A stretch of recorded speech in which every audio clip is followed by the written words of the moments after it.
I wear no pants. I wear no pants. I wear no, I wear no, I wear no, wear no, wear no pants. Perhaps you like the... You've found the writer's block. New worlds are we all concoct. Where fiction has a page and playwrights have a stage. Where poetry's allowed, non-fiction draws a crowd. And even devs can check their articles on deck. Is English not your first? We help fix grammar's worst. And every week or so, we host a chit-chat show. With guests and topics too, informing scribes like you. What's optional? The pants, but manners not a chance. Non porto pantaloni. Welcome to the first episode of Fictioneers on the Writer's Block Discord channel. It's going to be our actual 6th episode. I am Andrei-C, witness, amateur writer, and aspiring author. Rhonda is coming down with a horrible case of the flu, and she asked that she have somebody else do the intro, so I'll intro her for us tonight. She is one hell of an author, a hell of an editor, and the glue that literally holds this place together. And so I'll turn it over to the next person on the list. Hey everyone, this is Andrew, aka Thinkin' Zombie. I mostly write dolphin fiction, it seems.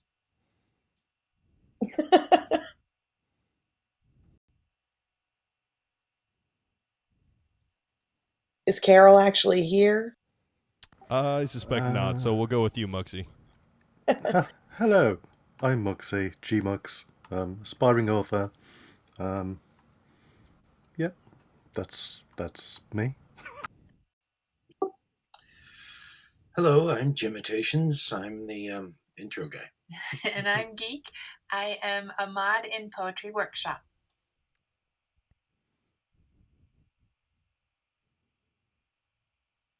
Okay, I guess it's me.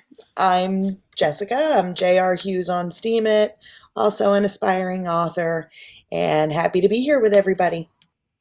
And we're happy to be here with you. I know. Finally. So just a quick word, that intro song that you heard at the beginning of the show, first I want to thank the Poxy Boggards. I'll be providing a link for them in the show notes page, but they're a group that came up with that song, posted it on YouTube. I heard it years ago, and then I thought, you know what would be the perfect thing to really kick off our webcast from our news server? A song about not wearing pants. So I managed to email the guy who's in charge of the group. I got feedback from him immediately, which was incredible. I mean, he sent me a response email in like less than an hour. Told us not only that we could use it, but he was more than happy to let us use it and to remind him if anybody ever made a mention of it that we were ripping it off or something, and because he wouldn't remember that he sent that email. So I handed it over to Jimmy, and Jimitations, he turned it into the fantastic work product that we have now, and I am really, really proud of this. I just wanted to give him attribution on the show, but thank you, Poxy Boggards, and thank you, Jim. Well, on behalf of the Poxy Boggers, you're welcome. And let me just say that I could not have done any of that if it wasn't for Geek. Behind every great man. It's because we keep our wallets in the back pocket. Exactly. Well, I want to thank Andre for finding a song with such a fantastic artist's name, Poxy Boggards. That is just great. I'm so sad I've never heard of this before. Well, they do stuff at like Ren fairs and other kind of engagements like that, so they have a very folksy sort of sound to them, like an English folksy sort of sound, and I guess they just saw that Dockers commercial years ago for the Super Bowl with the guys walking around without pants, and they ran with it. And if you listen to the song on YouTube, which I'm going to leave a link to the one on YouTube as well, because if anything is worth listening to, it's that song. It's an excellent composition. But they do it in German and in Italian. That's fantastic. I'm so excited to hear it. I've been so crazy busy with other things. I noticed earlier that you had posted some kind of link for people to listen to. I did not get to listen to it. I'm assuming it was this. Is that what I missed? No, not quite. The link that I posted was for a promo that I did with a couple other people. It was Oh, it was just kind of letting everybody know that we had moved to a new server and what we were planning on doing and what we had in store. So it wasn't anything major. It wasn't like an actual show, but it kind of gave everybody a roadmap of where we're headed to now that we have our own place. nice. Well, I'll go listen to that as well. Is there a Klingon version of that song, Andre? Sadly not, but I might have to take the time to make that happen because I cannot imagine something like better and more suited to this show's ending as an end bumper of that song in Klingon. Oh my god. Kopla! This must happen. Kaplach is a word in Klingon for real. What's it mean? It's a greeting. Oh, it Well, definitely actually, I sounded take like that a back. goodbye. I take that back. It's not a greeting. It is goodbye. You say kaplach when you're wishing someone well, or a safe journey, or a good hunt, or good fight, or whatever, something like that. They're a proud and noble warrior race. I thought I was a geek. Right? Oh my goodness. I'll give you your geek points back if you can tell me the significance of Darmok and Jalad at Tanagra. Nope, got nothing. Lame. Yeah, Andre, we feel really, really lame that we don't know that. Just definitely. Well, that's all right. Not everybody can be as awesome as I am. But we actually don't have anything planned for the show, so we're just gonna riff it as like we've been doing. So here we are. Is there Mux? You had a contest going, and I know you wanted to mention it. I know you've gotten 1,000 self-authored entries in there. So why don't you tell everybody listening about what you have going on? No, not 1,000 of mine. I only authored 500 of them. Come on. Oh, I'm sorry. You had the bot author the other ones. I understand. It's basically the same thing. It's not. The bot isn't me. Are you I telling wrote me one that? of them. Are you telling me that Muxybot has achieved sentience? Yeah, of course he has. Sweet Jesus! You don't believe me. Oh no, I do believe you. That's the problem. We got to put him down now before he realizes what this means. Oh dear. Well, yeah, I seem to have made a rod for my own back with this latest art prompt writing contest. Tiny Paleo Kitchen actually provided the winning photograph, which was a prompt for this one. And yeah, 17 minutes ago the contest closed, and I believe I've got in the order of 29, maybe 30 entries to read. I think everybody in Writer's Workshop, or Writer's Block, excuse me, entered your contest. Yeah, I can believe it. And I'd like to think that it's to support little old me, but I'm sure that the nice tasty upvotes from block trades to add to the prize fund had absolutely nothing to do with it. I'm not a materialistic kind of person, Gmux. Hey, economic incentives are economic incentives. Indeed, I embrace them. I embrace Always. them. indeed.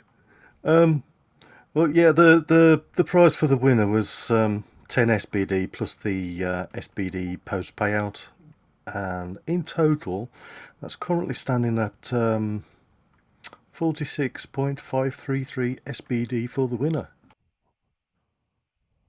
which is not too shabby. Not at all.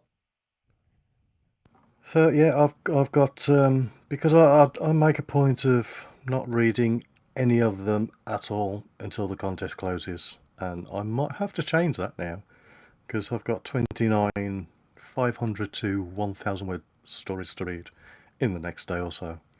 But thankfully, Carol has graciously offered to assist me, and for that I am extremely thankful. Yay, Carol, thank you.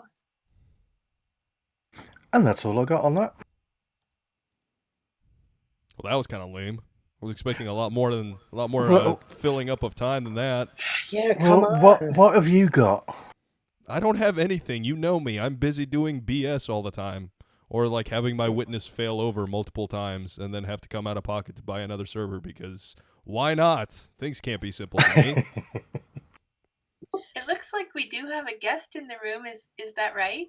Yes, Jeff Ways is here, but he Yay! is muted for some reason. I don't know how to do any of that. Mux, is there something you do? Because I can't adjust the permissions in this room, I don't think. Oh, yeah. Yeah, give me a second. Just carry on talking. Vow of silence, maybe? Maybe Jeff took a vow of silence. Hardly. I hope not. I think we should respect his choices. You think we should respect? Respect. Why do you sound like you're from South Africa and not Australia? You would pay for that. From South Africa. He should be able to connect. Well, he's connected, but he's muted. So I don't. Is there? Yeah. Can't he unmute himself by clicking on that little there it goes, yay! Jeff! Hi, Jeff. Hi. Oh! Is it clear? Jeff, we're having trouble hearing you. Okay. Is it better? Okay.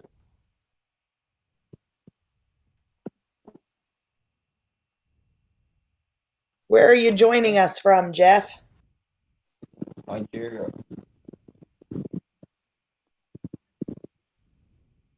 Can you hear me? Is it clear? It's really scratchy. There's a lot of it sounds like digital interference. Do me a favor, go into the settings next to your name at the bottom. You see where it's got the microphone, the headphones, and the little gearbox. Go in there and set your audio settings to push to talk instead of voice recognition. That'll make it a little bit easier. That way you can speak directly in your microphone when you're ready to transmit it and won't pick up excess noise. Okay. Well, all right, fine. I will bitch and moan about what's been going on that's been keeping me out of the writer's block for the last Yes, you couple of will. weeks. I will. Because it needs to be said. So, most folks don't really know what I do, but my husband and I, for like 12 years, we've been what's known as landmen. People from Texas or Oklahoma might understand. It's Men basically, of land. yeah, basically we contract with like energy exploration firms, and we're like 1099, so they don't have to worry about paying us benefits and shit. And we work off of a day rate, and we do mostly research. Sometimes we negotiate leases. We do what's called curative, where you go back and you find clouds on title history, and you prepare affidavits to cure that error in title. And I mean, I really enjoy the job. And but we recently, the company we've been with, that we've contracted with for about 12 years, their next job was back in Texas, and we're in Pennsylvania now, and we just don't want to move again. We don't want to drag the kids across the country. So we took jobs with this other place, and it has been a nightmare. I have never seen such crap work put out by a company in my life. And come to find out, it's basically like, they're like milking their clients. They're having their title crews are putting out like crap title, but they're kind of in league with the title attorneys who review it. And so the title attorneys, instead of saying, hey, y'all missed all of this crap, they just make it look like it's a requirement because there's a cloud on the title. And then it gets sent back to us, to a different crew that does the curative. Then it goes back to the title attorneys. So basically it's this really sneaky way of like triple and quadruple dipping the client. And I mean, not only do I find that morally repugnant, but you're never going to last very long in this business if that's the way you're billing. It's just not going to happen. Eventually, the client's going to get wise to the fact that another crew will do the work right the first time for a hell of a lot less in the long run. So, one of the things that we were guaranteed when we were hired was that we would be able to work from home on days we didn't have to actually be in a courthouse, because the other option was paying out of pocket for a second residence in West Virginia. And, we agreed that for the first couple of weeks, we'd be in the office to learn their particular systems and all. But then when it was time for my husband to be able to work from home, they weren't letting him. They were like, no, you need to be in the office. You need to be in the office. I mean, which is ludicrous. I mean, they've got a bunch of people in there who are completely green. They've never done this before. Maybe they need you to hold their hand, but we do not. So I had been moved to a different crew. I'm actually like in the curative crew, and I was in contact frequently with his boss's boss. And I finally went to him because we have a pretty good relationship. And I said, look, this lady is, telling him that he's supposed to pay out of pocket, live out there just so she can have him in the office to boss around. And it's not going to happen. We're not going to do that. So he went over her head and said, look, just leave Micah alone. He knows what he's doing. Well, we expected there to be some kind of blowback, like a little irritation, whatever. No, there has been like this 5-person witch hunt going on for like weeks now. They are like calling people on the crew, asking them to spy on my husband, see how it is that he gets, so many documents from the courthouse when it takes other people longer. And I mean, it just got that, they email him day and night. They've actually tried to tell him to use the wrong ownership chain to try and like get him to turn something in completely wrong. And, we just had talked about it and we figured, this is all building up to you quitting or them firing you. So you might as well go out with a bang. And, there are a lot of other issues involved, like his team lead is an idiot and shows up to work drunk. Sweet. Yeah. And so when he was ready to leave, I wrote an email that was sent, as his email, but I really enjoyed it. And the email was not only sent to his boss, but CC'd to the 2 bosses over her head. And the thing is, a lot of people have left. Like this woman famously cannot keep an experienced worker there.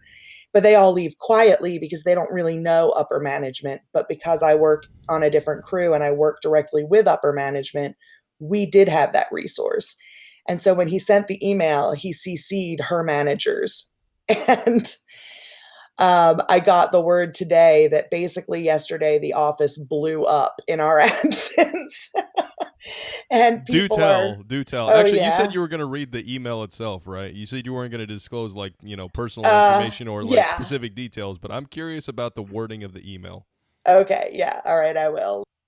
Since we don't have a story, an email will suffice because There this will you be just go. as fantastically literary as anything else Jess writes. It was fantastically satisfying to write.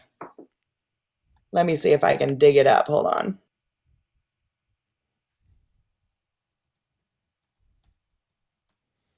As Rhonda says, it never pays to tick off a writer, and I couldn't agree more. If we have a way with words, that's what we do. That's our thing, and we will beat you to death with our words.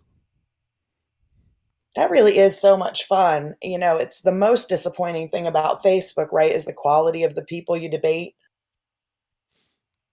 Well, yeah, but at that point, you just start running circles around them, and then, like I said, you beat them mercilessly with words, because some people can't keep up, and then they switch to their ignorance because like once somebody's been defeated handily in a debate and they want to keep it going but they don't know how, they just resort to really childish things. So what you do in exchange is you just beat them to death with words. You use your rhetoric. That's your superpower, Jess. Yeah. Okay. So, yeah, just a little bit of background. So, what they decided to go with now, everywhere you go, like the basic work is the same. The records might be a little different, but the process for discovering what you need to discover is essentially the same. You're indexing in a courthouse, but the presentation is different everywhere. And so, we had asked, I was there for the initial training, and I had asked, do you have some kind of packet that shows an example of what this company wants as far as the way their reports look and what information is included? Um, what information out of a deed do you want and how do you want it presented? Things like that change from client to client. And we were told by this girl, Michelle, that, no, but you have access to all of the files, on the database. You can just look at those.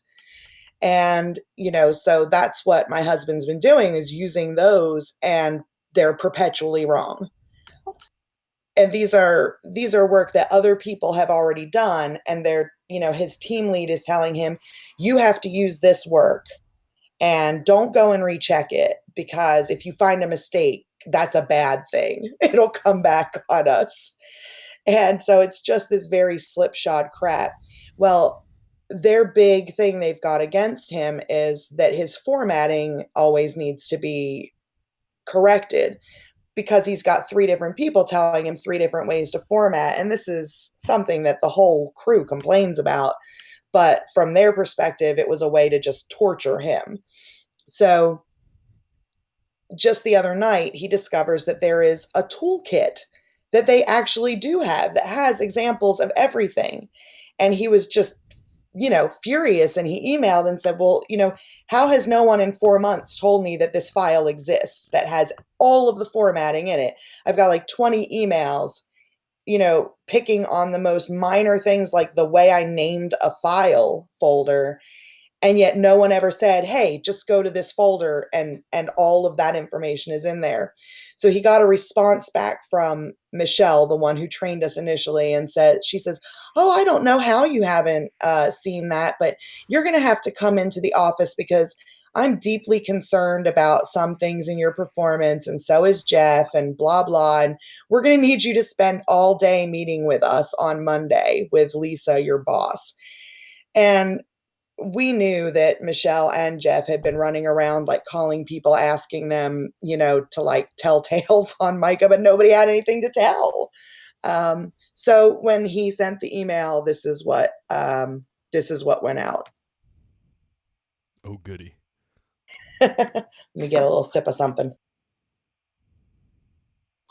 Okay, he said, I also am not sure how I never heard about this, since I've received many emails about formatting in the months I've been here, but not one of them ever told me there is a folder called blah, blah, blah on the X drive where the proper formats for all of these things are available. It makes no sense that I have email after email listing the minutest details of arranging the looks of things, but not one includes the words toolkit. In fact, when I asked you about my plans to add the land books as a note, you told me to come to the office to learn how to write one, instead of directing me to the toolkit, which I find has every kind of note imaginable formatted in it. I'm also not sure why Jeff, this is his team lead, Jeff. I'm also not sure why Jeff didn't take the time to raise these several concerns last Friday when I showed up at the office as requested and spent half my courthouse hours arguing about my ownership chain with him, a chain which turns out to be exactly what I said from the beginning, and being instructed to stay there and add a second, definitely not our land patent, and a following chain which dead ends because it's not our land. Instead of being at the courthouse running the 7 lines of interest I had starting in 1964, when this is such a high priority. I also don't know why you think I would benefit more from an all-day meeting with a team lead who smells of alcohol on the job, tried to convince me to run the wrong ownership chain, and always acts annoyed by questions, than from looking at the actual standards set for formatting.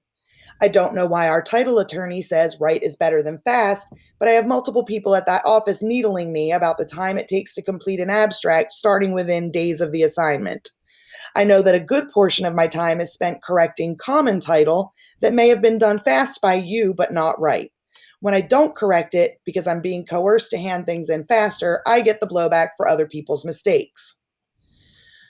I know that I am taking longer to complete an abstract involving 7 lines of interest beginning in 1964 that moved out into 17 lines during that time than some people, like Jeff, take to complete an abstract for a parcel that's been owned by one person for the last half century.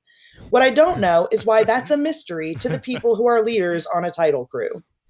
I also know you and Jeff have been, quote, expressing your concerns a little more broadly than to our boss, as in maligning me to coworkers at the office ever since my position was shifted to allow me to work from home on days I don't need the courthouse, as I was guaranteed in my hiring interview. This convenient timing, the complete neglect to inform me of the resources available in the toolkit, and the petty connivances lead me to believe you are all much more interested in bringing me to heel at the office for your own egos than in having me turn in work that is done either promptly or correctly. So at this point, I see no reason to subject myself to an all-day meeting with people who have been coordinating the sort of immature campaign of harassment I thought was unique to high schools. I could have been driven out quietly, the way you've driven out nearly every other experienced abstractor there's been since I started, but someone should say something on the record about the way that office works. Since you're all set on firing me at your earliest convenience anyway, I guess that's me. Needless to say, over the weekend, my future with MAO is being planned for extinction. I won't make it easier on you by showing up to be badgered in person behind closed doors and without witnesses. Whatever you would like to say to me instead of others at the office, please say it in an email so that going forward we can have all of our serious concerns in writing. Sincerely, Micah. That is fan-fucking-tastic. That made my day. It made our day too. Let me tell you, we have been like sick. I mean, and I think how hard it's been on me. I can't imagine how it's been for poor Micah, who has actually had to work like shoulder to shoulder with these people, knowing what they've been doing behind his back. And today I got to hear a little bit about the explosion. So this email went out yesterday morning. Before he sent it, I called Roger, who is his boss's boss. And I said, look, we've worked closely. I just want you to know this email is going out because Micah's had it. And I'm happy with my position. I'm happy with our working relationship. But if you ever tried to put me in that Pennsylvania office, like, you'd have to kill me first. It's not going to happen because I don't know what's going on up there, but it's insane. And he was like, well, we're not going to lose you too. I was like, no, I'm fine. Well, I called a little later and I spoke to my direct supervisor who's in the same office as the big wigs in Louisiana. And I could hear them on the phone, like screaming in the background. I mean, shit hit the fan. And the drunk team lead was giving some kind of presentation yesterday. And my friend who works there tells me that everyone on the crew was talking about how sick he looked while he was doing the presentation. He was like shaking and pale. They were like, what's he got, the DTs? You know what it was? He's probably like had to try and stop drinking because otherwise he'd get fired. So now he's got like withdrawals going on. Exactly. And then the other team lead who's been all up his butt, she was running around like asking people literally, can you be my eyes and ears and let me know who's talking about me? Because they have no idea who it is that's been telling us what's going on. They have no clue. So do they know you wrote the email? No. Because the next thing, if they figured that out, they'd be sending you to Pennsylvania to sort the office out. Oh God, no, thank you. I don't know. It would be kind of fun, and I think it would be beneficial to the company if they had you come in and start cracking the whip around. I don't know that they'd necessarily do that, but I know I would. If I owned that company, I'd definitely send you in there and be like, you know what? You have free reign. Do what needs to be done. I'm sure you're familiar with the idea of time preference. And unfortunately, they are not in the long game, this company, or at least not that crew. They're kind of a gold mine because they hire really shoddy people who make very, very low. I mean, some of the people are making day rates that I trained with no experience for a higher day rate 12 years ago than some of these people are making. And I'm not saying they deserve any more. They don't. They're idiots who can't do anything right. But, they're just kind of milking it for all it's worth for as long as it lasts. I don't personally have that kind of view of a company. I would certainly prefer to build a reputation for being good at what we do and getting things done economically. But, I'm not running the company, so. Yeah, I feel you on that one. But we feel like a great sense of relief. I mean, the weight that was lifted off both of our shoulders when 5 o'clock came today, because that was his last moment with the company, it was pretty awesome. It's funny because that reminds me of kind of what happened in the Army. Of course, nobody wrote a scathing email and quit, because you can't really do that in the Army. You kind of have to just wait until your time's done or get a dishonorable Right. discharge. But I can't tell you how many times. Okay, well, first, a little background for everybody who's listening. I was in the 82nd Airborne, so I used to be a paratrooper in the U.S. Army. And one thing that we would do constantly is have layouts of equipment so that the commanders and their commanders and their commanders could come by and check. And we would do equipment readiness surveys, which is basically a fancy way of saying we're going to lay out so much equipment from, this bracket of things. So, you have your platoon has their own equipment that the platoon leader signs out, and then your troop has the troop equipment that he signs out, and then you have your squadron, and then, God forbid this ever happened, but you would have your combat group or your battalion, and they would lay their stuff out, right? So basically, we would have layouts to practice laying out the equipment for the pre-layout, or for the practice layout, which would come before the pre-layout, which would come before the layout. So every time we had any layouts, it would be like 5 layouts before we actually did the real layout. And every single time, it would be different. And like every time we laid something out, it would be, well, you got to do it this way. And then somebody would come along, no, what are you doing? Are you stupid? You're going to do it this way. And then somebody else would come like, oh my God, I can't believe you did this stupid shit. Go and do it this way. Mm-hmm. And then the first person would come, our first person, our platoon sergeant would come be like, why is this all dicked up? Do it the way I told you to do it. So needless to say, yeah, I totally understand his frustration with not having clear, concise instructions about how to do something. That's been a constant thing. That was a constant thing when I was in the Army. It never, ever stopped. No. Yeah, and I mean, we kind of knew, like, going in, it wasn't like anybody was going to, it wasn't like anybody's mind was going to be changed, openly, but, he kind of like tossed that Molotov cocktail back over his shoulder, and he left a mess in his wake. I mean, they definitely, like, no one in upper management would ever admit it, but I have my ins, and I know that people got their asses chewed. Well, that's good. It's about damn time. Sounds like it's well past time for that to be happening. Yeah. I hope you're framing that email. Did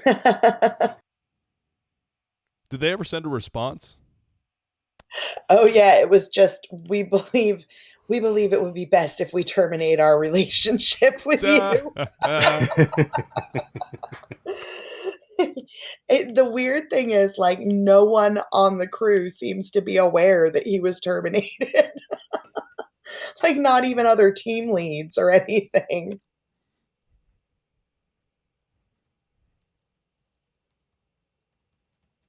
They don't exactly have their shit together. It sounds like it. It just sounds a little bit like they don't quite know what's going on. Could be wrong.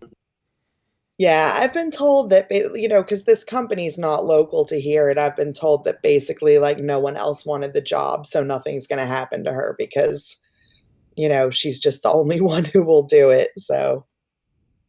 Well, let it never be said that somebody who's willing to do jobs that other people won't can't find employment. True. Exactly. Hey, Jeff, are you still here with us? Yeah, I'm Well, here. since we don't have anything else to talk about, how about you introduce yourself and tell everybody in the audience who you are, where you're coming from, what you like to do, and what kind of stories you like to write. Yes. What kind of story I like to write? I don't know about that yet because I just write stuff I feel interesting, but I don't know. My stories are like if you see my post on statements, my stories are different. I have a story that is going on is a review now, which titled Gravity, and it's quite different from what I posted today for GMAX contest. So when it comes to stuff I like to write, it's just different things, just something that is interesting to me. So basically, I'm from Nigeria. I writing is my hobby for now. It's not like I'm a professional writer, but I love writing. And when I'm not writing, I have a day job. I work as a project manager with that company. So basically, that's just it. Well, we're glad to have you here, man. It's always a pleasure to see the kind of reach that we have around the world, and having somebody from Nigeria who is as interested in writing as much as we are is, I mean, frankly, it's awesome. It's cool. We have people from all over the world here in our little corner of the internet. Yeah. Hello, Jessica. Hi, Jeff. Yeah, Jeff and I work a little bit behind the scenes, like in direct message, and I've just been so excited to see his writing evolve in the time that he's been, first in the fiction workshop and now here on Writer's Block. He was saying, he writes different stories and he really does. Like a few weeks ago, he won our conflict prompt, which I do need to make apologies for our latest prompt contest and also launch it. But he won the last conflict prompt that we had, and it was just fantastic. And then now he has this story up in the queue, Gravity, that I'm just in love with. And he really needs to polish and publish it so that we can curate it. I have not seen that yet. I'll have to go and check it out. It's Jessica, fantastic. Yeah, Jeff. it isn't well polished yet, right? Is it what quality? I said the story isn't well polished yet, right?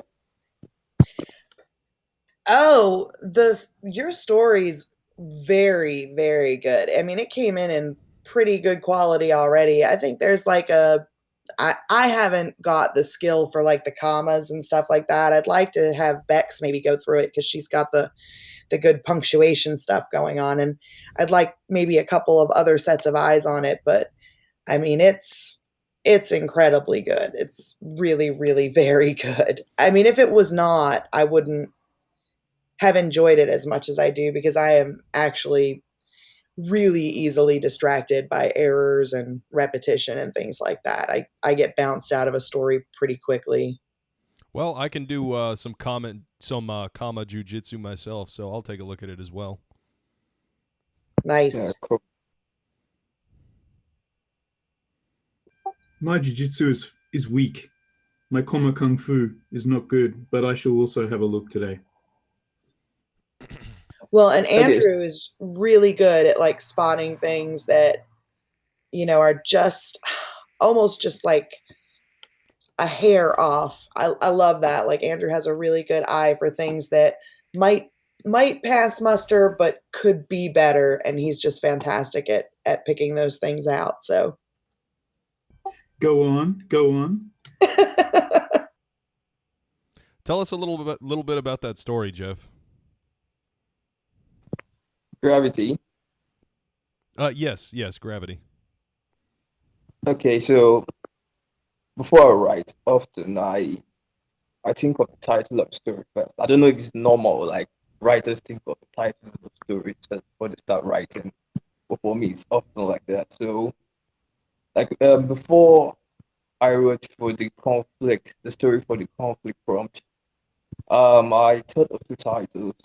One was Gravity, and the second was Perfection. Perfectionism. So I decided to write about perfectionism for the conflict prompt because what I came up with for Gravity was going to be like the story would have been very, very long. Like I even still story I have in the queue now is shortened. But what I came up with was probably 5,000 word story from the summary I created first. So I decided to write about perfectionism. Okay, so about Gravity. Okay, so normally when I think of a title for a story and I think of a summary, so for Gravity, I just thought about okay, what if a little boy asks his father what gravity is, and okay, what response? And I thought of the response, and I imagined the father saying, "Okay, your mom is gravity because when your mom is gravity because when when she's when I go, I come back, but when now she's gone,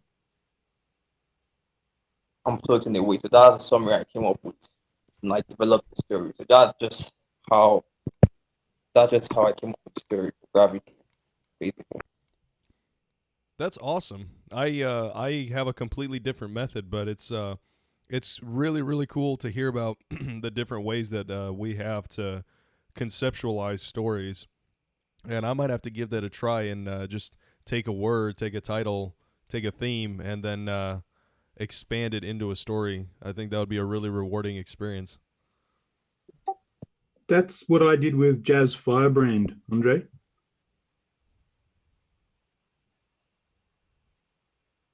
Yeah, but nobody's asking you, Andrew. I was interested. I kid, I kid. Feeling the burn here. Well, now wait, Andrew, weren't you part of the whole one in the oven, one in the chamber thing? Oh, kind of. Yeah, a little bit. So, I mean, you and Geek had that thing going on, and that's really, I mean, my whole story sprang from just that line. But that line was all Geek, not me. Geek, I love you. I love you so much because I mean, even if I never even make a penny more than what I've already made on Steam it off of that story, it's still like my favorite thing that I have ever written. It's been so much fun. Well, I'm very glad to hear that. But I don't think it was on me. I think I was responding to something that he said. I think he started off by saying one in the oven or one of them. I don't remember how it went. We should look that up. Yeah, I have a half-written story of a Japanese female marine type character stuck in the Mekong Delta in some dystopian future, and it just didn't work, and she was pregnant, and I was trying to come up with a title for that, and we were bouncing ideas back and forward. That's what she said. Not even that. What? Do I take the blame for this one? That was not my fault. That was totally your fault. Shane. Hey guys, I was just dropping in. I don't have a lot of time. I just wanted to stop in and say hi, and I will be leaving dead bodies throughout the writer's block this week. So you guys have fun, and I will be hiding in one of my secret compartments. Bye. Bye, Shane. Why am I not Bye, surprised? Shane. Bye, Shane. Bye. Thank you for decorating for Halloween. Can I open my eyes now? You're safe. He's He's gone. gone. G-Marks. Hello. Hi. How are you? A fan here. I'm your fan. My fan? He doesn't have those. Muxie doesn't have fans. Oh, Oh, G-Mark there first. I so do. You're just jealous. I am. I don't have any fans. I just have bone crushing work and soul crushing experiences. Well, we love you. Well, tolerate you anyway. I Speak was for fixing to say yourself. love's kind of a strong word. Okay, Rhonda is not we here. put up with you. Will Rhonda join us? No, Rhonda is she's very sick right now, and it's going to be very difficult for her to talk. So she's typing in the chat room. It's Writer's Block Radio Chat on the Discord. So if you want to hop in there, you can chat with her and respond to her. But her voice is out, so she's not going to be doing much talking.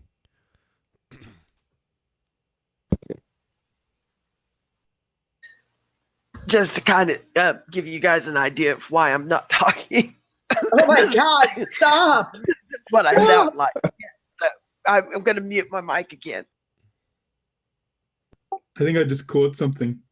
Right? Someone take Rhonda to a hospital. Is it just me, or did it sound like she was kind of constipated? That's not funny. That is just fucked up. She can't even defend herself. I'm not saying it's true. I can say that it's the flu, dude. You have the opposite problem when you have the flu, right? Okay. Rhonda's actually sounding better. Scary thing. I do what? Say, I couldn't hear you. You're sounding better than before, which I think is terrifying. I had some ass tea in the meanwhile. I told you that stuff helps. Oh my God. Given the conversation we were just having, I don't want to know what you put in that tea. So is this tea that you put up your ass? Drink Blow it that out your tastes like ass? You drink it and it makes your ass explode? I don't understand. Ass-plosion. It just tastes like ass, but I have learned how to sweeten it so that it's not quite so bad. It's pretty bad without the sugar in it. It's goldenrod, just the regular goldenrod, and a goldenrod is an astringent, and so it has that very bitter persimmon pucker you up kind of tartness to it, and boy, it is strong, but it works. I mean, there's no question about it. It works better than I see you thinking, zombie. Yeah. So your mouth looks like your ass after you drink it. Yeah, it's pretty bad. I'm in full pucker right now. Sphincter tightening.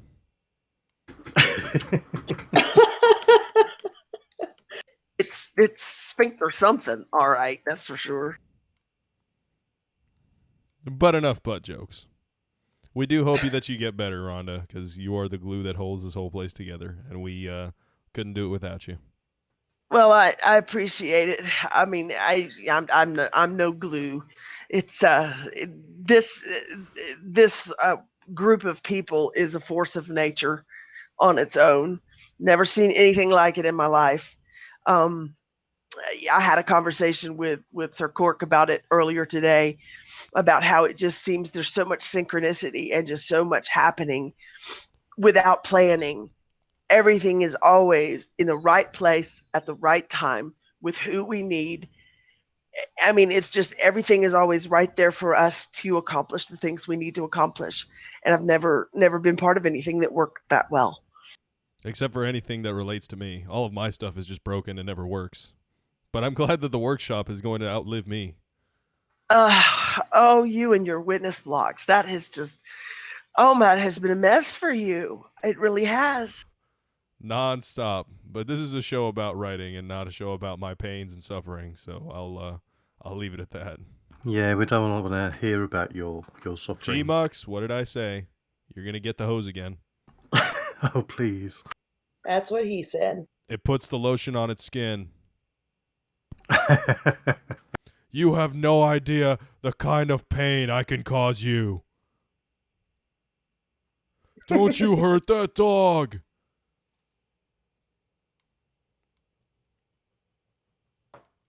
I could make it so much worse, but I'm trying to not, delve into using very foul language here on the air. Ugh, what a wimp. Would you Tell fuck me. Would you me? fuck? I'd fuck me. I'd fuck. I'd fuck me hard. Thanks for Thanks ruining for that, ruining. Jimmy. I'm sorry I ruined you fucking yourself. I really didn't mean to. I apologize. I was just going to try to chime in with the Hannibal Lecter there, but I've had enough Hannibal Lecter on these airwaves already. Have you got time, Clarice? I've got time. I have I have. oodles. What did Mig say to you? Multiple Migs in the next cell.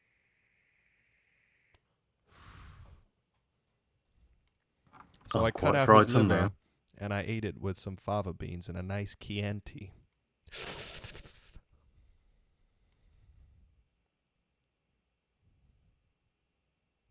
Was it too much? I went too far. By the way, Just a little. by the way, Senator, love the suit.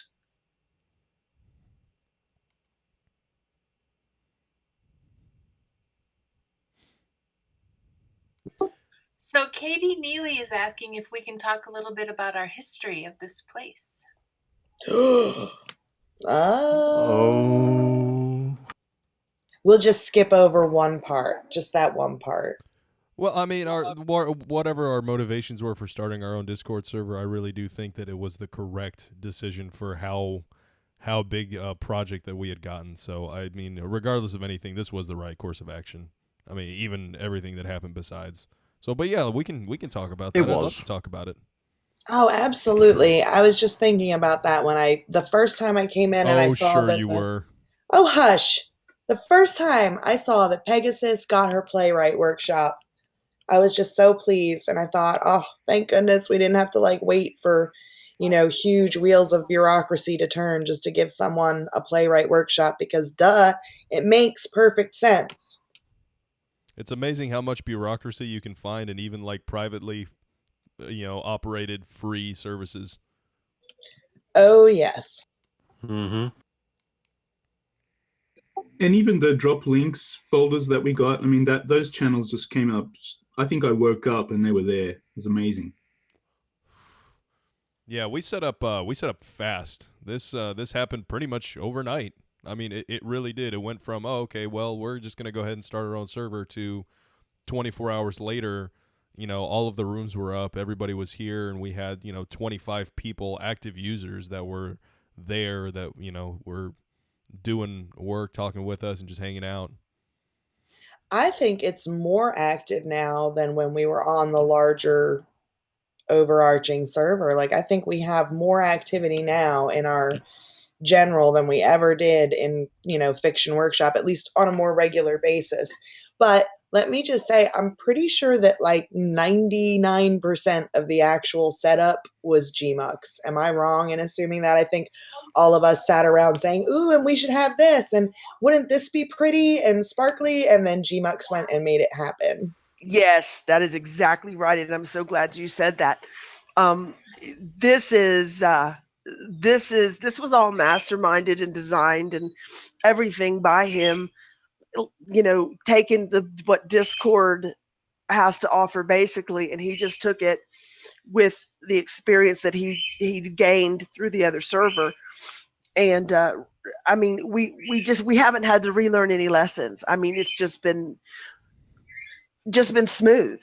Um, I do think we can talk a little bit safely about the further back history, and I know I'm certainly willing to tackle it because I'm not really harboring any there's not any hostility from me. There's not any anger. Nothing's residual, and I don't mind talking about it a little bit. I think we should be proud of our history and proud of our roots and where we came from, and I think that there's an opportunity for some some coexisting in the same universe.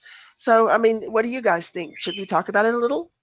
Yeah. Like I said, I think this would have happened regardless, just because our project grew and became really its own thing, and I think it really deserved to have its own space to continue to grow and expand. And boy, has it. Yeah, Jess is right too. I mean, this is way busier than we were on the other server, and I mean to the point that I mean this thing has just blown up, and um, I know I sound terrible. I will try very hard to speak clearly and not cough in everybody's ear, but I can talk a little bit about how I started the fiction workshop and how that all came about and how we met, and that I don't think we'd run into any problems at all doing that. Let's do it. Do Okay. it, do it, do it. O'Doyle Yeah. rules. Do eat, do eat, do eat. Do it. When I Yes, that is a bird. I have 3 birds. I have right now 31 dogs, 12 cats, 3 birds, a rabbit, a pig, a goat, and a wild animal that will not stop tearing my windows out. So I have a very interesting life here. Damn. The rabbit, you making a joke there, but yes, and an invisible Sasquatch. The rabbit is actually the noisiest rabbit I've ever seen. He'll fight with the dogs, and he'll make this snorting noise at them and scare them to death. I have to get that on video sometime. Yes, please. I'd love to see that. I would love to see that. Dogs are they're the funniest creatures in the world because they just get startled and scared by the strangest things. Yeah, and the rabbit is completely intrepid. I mean, he has no fear, and he will go up to the biggest dog here and plunge at him with his front feet and kind of at the dog, and the dog takes off the other. Yeah, so it's pretty awesome. Get the holy hand grenade. Yeah, cage fighting rabbit. That's about it.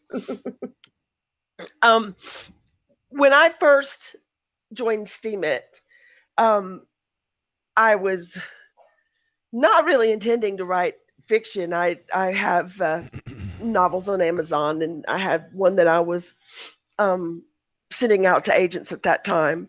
You never told us you were a writer. Oh, for crying out loud! I don't believe it. I need proof. But anyway, I really wasn't looking at this platform for that. I was going to try to raise awareness about the animal situation here in Appalachia, and that's working out far better than I ever expected to.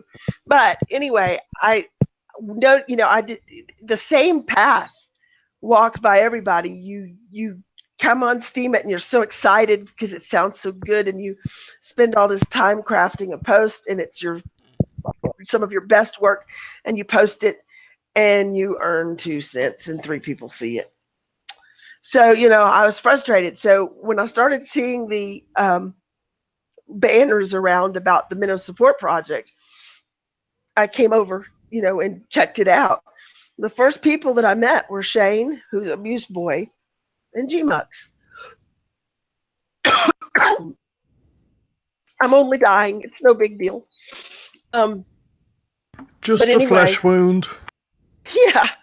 So there was no fiction workshop at that time. There was nothing going on, and I was coming over to Minnow Support was much smaller at that time, and I would go over and hang out with everybody. And then there was one gentleman that, and I'm not going to bring his name into it.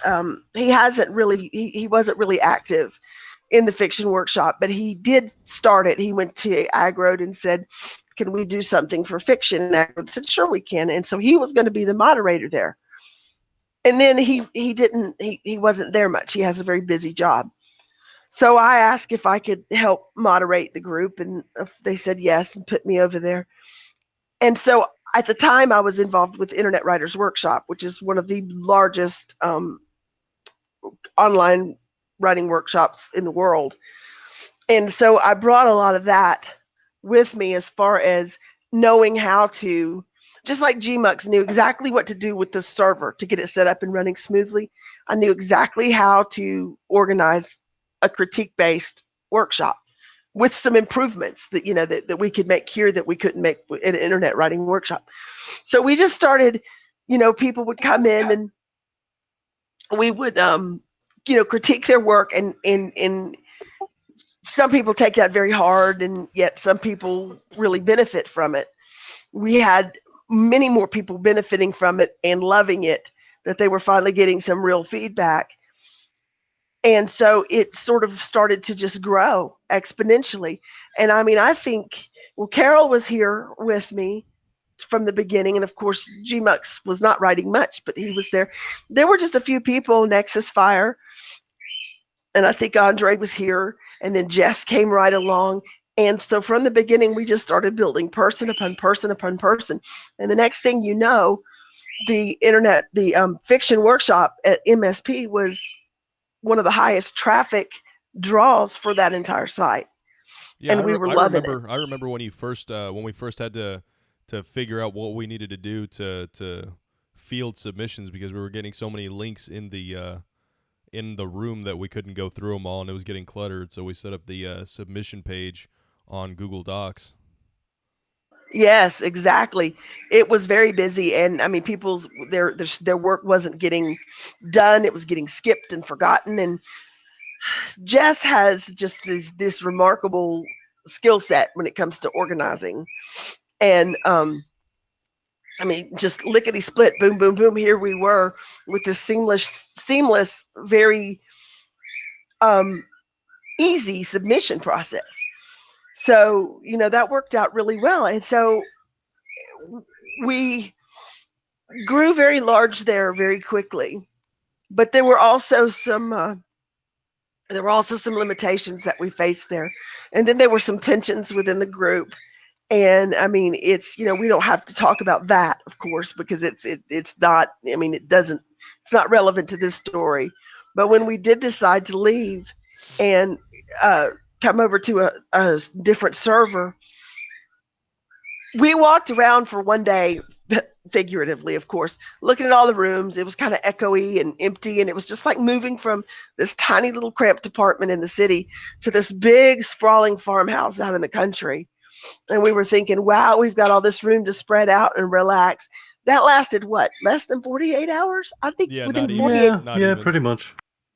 Yeah, we were slammed. And then GMUX did a post, and I did a post, and a few other people did posts. And the next thing we knew, we were having to call on things that we had learned from MSP about how to, be good, because MSP is not all bad. I mean, there's a lot of good things about that group. And, a lot of things were done really well over there. So, you pick what works and just we're able to just fill up these rooms and fill up this server. And I got news for you guys. I think it's going to get a lot uh, busier and a lot more serious really quickly, especially after GMUX goes to Steamfest. I think that publishing house is not going to take a whole year to get rolling. In fact, I'm feeling some pressure to finish the novel that I'm writing for it. So, I do expect a lot of things to keep snowballing here. And for people that are listening, when we're talking about making our own server from MSP, there were some management differences as far as how mods are supposed to be operating and what kind of goals and what mods should be focused on. That led to some differences as far as how a server should be managed. And of course, being the fiction workshop on MSP necessarily meant that the fiction workshop was restricted to what MSP or how MSP wanted to operate. Which again, they're a great place. That's where I got started with the community. That's where I met everybody. I have a ton of friends there, and I'm more than happy to sing its praises. But for what we were trying to do, we decided that our own server was probably going to be a better idea, just to handle the types of projects and the way to implement the things and initiatives that we wanted to do. So please, everybody listening, don't take this as a knock of the Minnow Support Project, because that has helped every single one of us. And I, like I said, for one, am very, very proud of the work I do there and the people that I know there and that I work with.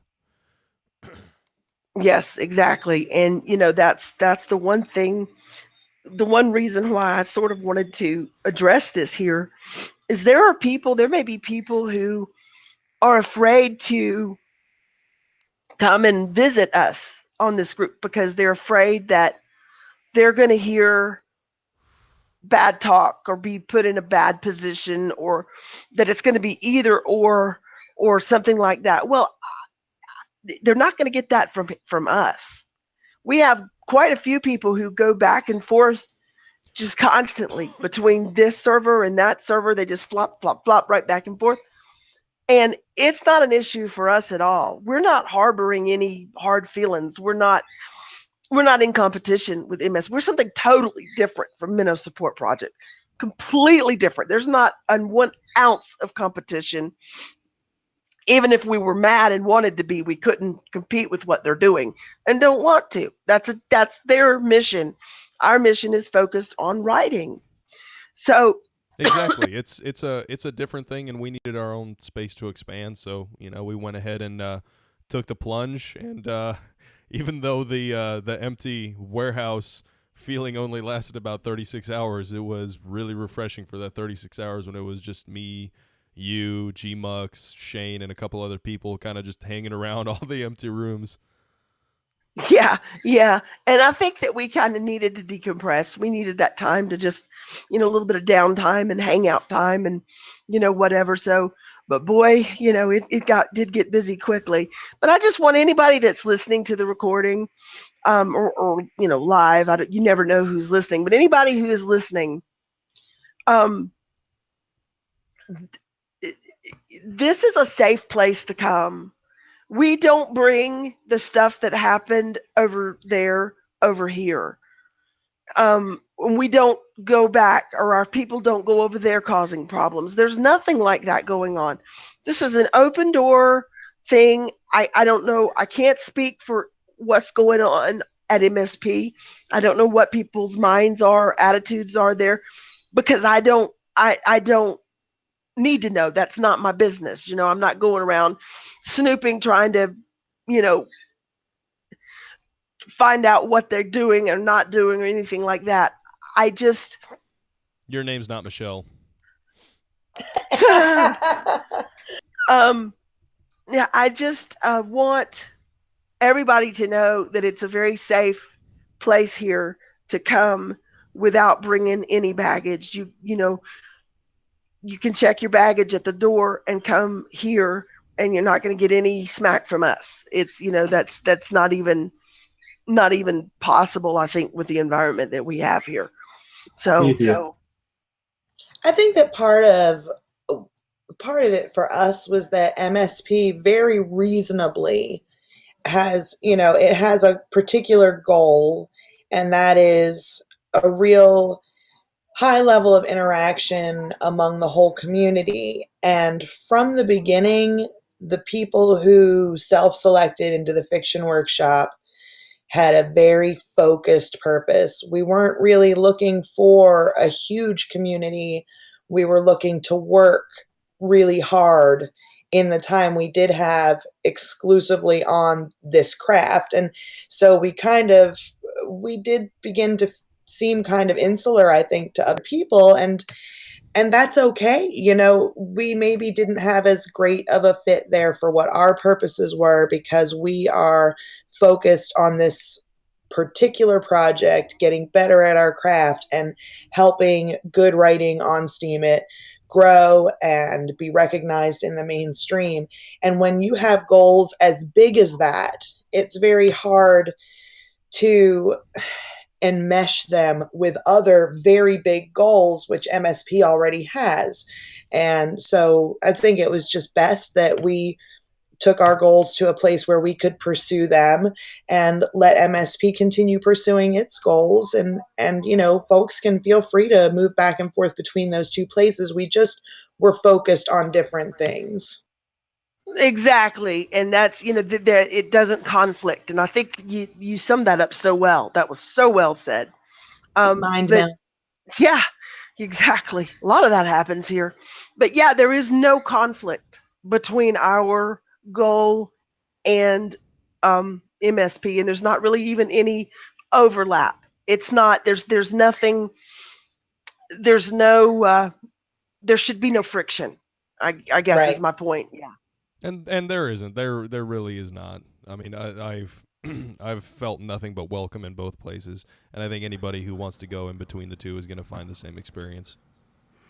Yeah, I mean, from my experience, I mean, yeah, I stepped down as a moderator from there, and I didn't go back for a few days, but I do have a lot of friends over there still, and I do go back and forth between here and there every now and then, and there's no hard feelings. What happened happened, and I seriously do believe this was the right choice for our particular community.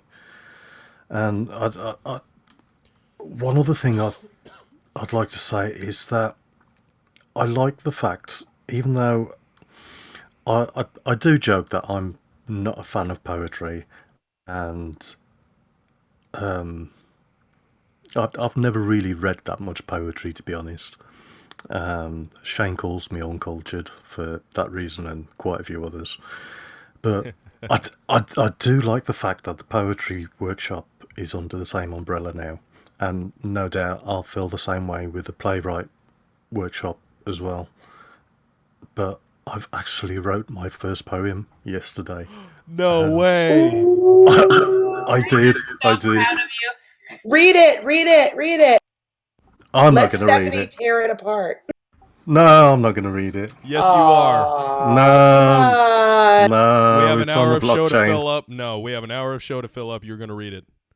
No, someone else can read it. Ah. All right, where is it? I'll read it. Well, I do like the fact that it's all under one umbrella now. All the different writing styles and yeah, it's all under one umbrella, and I quite like that. I do too. And just talking about the history of everything, it was actually GMUX who got me set up over on MSP in the poetry workshop over there. And so moving the poetry workshop under this same umbrella just seemed like the natural next thing to do once we had the bigger space. So it was just seamless. It was great. It's been so awesome to have think it's just everybody a good here. fit. All right, so where's the poem, GMUX? Oh, okay.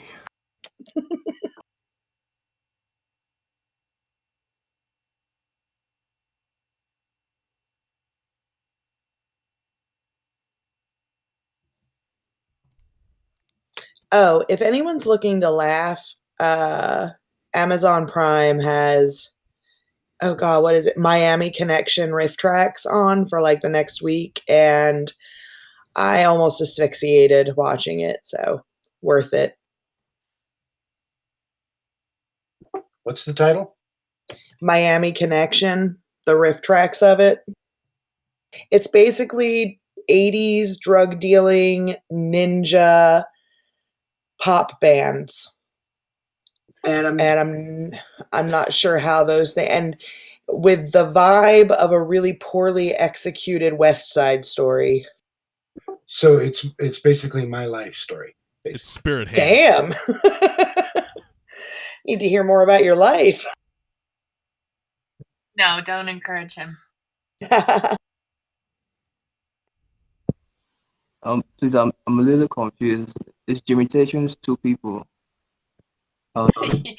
Yes, sorry. He has split personalities. You have Jimitations and Geek both coming out of Jimitations' microphone. Or going into Jimitation's microphone, actually. Sounds kinky. Husband and wife? Are y'all married?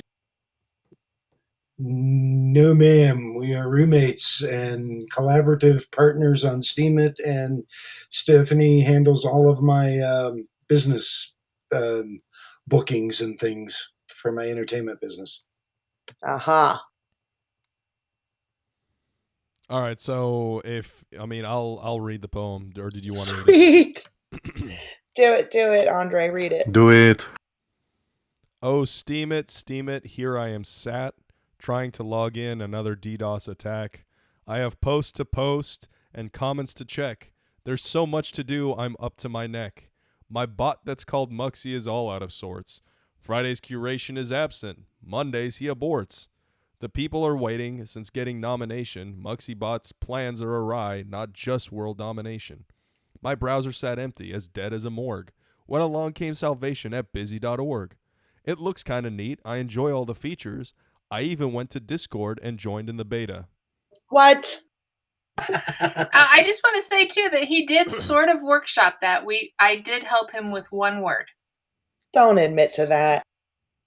It was beta. It was beta, the one that didn't. It's like a surprise twist ending. Oh, hey, look, something you weren't expecting. It's a lovely poem, G-Mux. And very timely, too. Nicely done, G-Mux. Great first attempt. Excellent. Poetry, rhymey, yeah. Yeah, it rhymes. I will say Ish. this. I will say this though. That was actually a very apt poem for everything that was going on when you wrote it, and I'm sure everybody else can attest to this. But Steemit recently suffered a DDoS attack, which is a denial of service or a directed denial of service. And for those of you that aren't familiar, basically a person or a group of people will attempt to access a website repeatedly and just cause it to shut down because it can't handle so many requests. Nothing happened to the blockchain, but the website itself was down, and busy.org is a kind of it's a website interface that runs parallel to steemit.com, so it allows you to do everything that you could do on Steemit. It's just a different interface run by a group of people that's not Steemit Inc. So I'm glad that more and more people have started to figure out that there's many other ways to access the blockchain. Yeah, and personally, I quite like it. I think I went to it before when Andre told me there was something they could do that I couldn't figure it out. I'm too tech-tarded. You can send direct messages on busy.org, which is something that I have been asking Steemit to implement for a year. Oh, wow. Okay, I'm going back. Katie Neely, the blockchain is what the website actually accesses. So like every post and every comment you make, every upvote, all of that, those are actually transactions that get recorded on the blockchain, which is essentially just a fancy high-tech ledger. And Steemit runs off the Steem blockchain. So the tokens that you use, the Steam-backed dollar, the Steem token, those are tokens that you use to access the blockchain. In a nutshell. There's a lot more to it than that, but basically that's what we're referring to when we say blockchain. Now keep going. Go ahead. Okay. I'm kidding. Okay, no, the blockchain is kind of like a database, except instead of it being where like you can write over entries, the blockchain is immutable. So basically, once it's written there and it's recorded and it's signed and authorized, it stays. So it's always there. It's always accessible. You can find out who wrote what, when they accessed it, yada yada, whatever. And like Rhonda said, I'm planning on having a podcast or a webcast specifically about the blockchain and the technology that runs Steemit and different things going on with it as a witness and having other witnesses on. So I'll go into more detail on that. Because this should be a show about writing, not about witnessing in blockchains. Yeah, but we'd have to actually write and stuff. Because God knows I don't. I write case briefs. That's about I it. haven't either.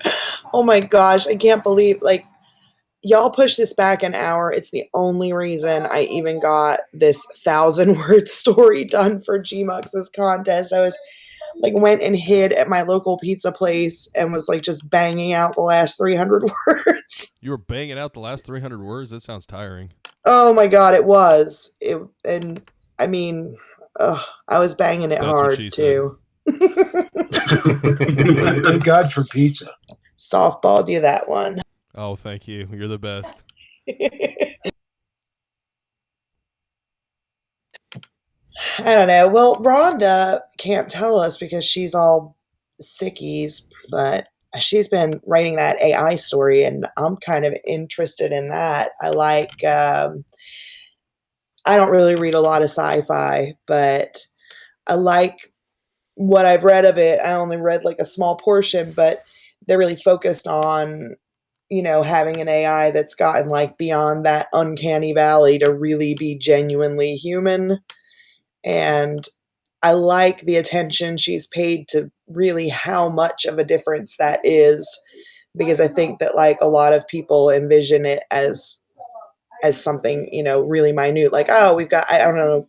I recently saw this thing with like this baby, and they were going on and on about how real this baby AI is. And, oh, you can hold up a picture book and it'll tell you that's an apple. And I was, I went and watched the video expecting to see something like incredibly real. And it was just incredibly creepy and freaky and not even remote. Like it would never pass the smell test, not even remotely. That's actually something I'm really, really glad that she's spending time to go into, because I write sci-fi and I've always been extremely fascinated with artificial intelligence. I've written several AI characters, which I'm very, very proud of, and one day I'll eventually compile them into some sort of, I don't know, compilation of short stories or something. But I've spent a lot of time contemplating and thinking about and writing artificial intelligence. And the uncanny valley, for everybody who's not really aware that's listening, basically that all that refers to is that like kind of in between stage where you have androids that sort of resemble people, but they don't resemble people enough to where people are comfortable with them. So like when you have like a machine, everybody knows it's a machine. Nothing is strange about that. It doesn't like freak people out. It's not terrifying or kind of disturbing. And when you have a person, well, it's a person. I mean, if you had an android who was so advanced that it would be completely undiscernible from a regular human being, nothing about that would be creepy because it would just be a person. But that in between stage from where something looks and acts and sounds and resembles a machine to something that totally and accurately resembles a person is called the uncanny valley, where you can tell that it's not a person, but it's supposed to like resemble a person, and it doesn't resemble a person enough to not make you uncomfortable. Exactly. I mean, that's it. And the story that I'm writing, I always fall into this, I want to say trap, but I don't think it's really a trap, pattern. Like when I wrote Talking to Luke and Wingspan, these are, oh, ha ha, thinking zombie. I see what you wrote there. That is hilarious.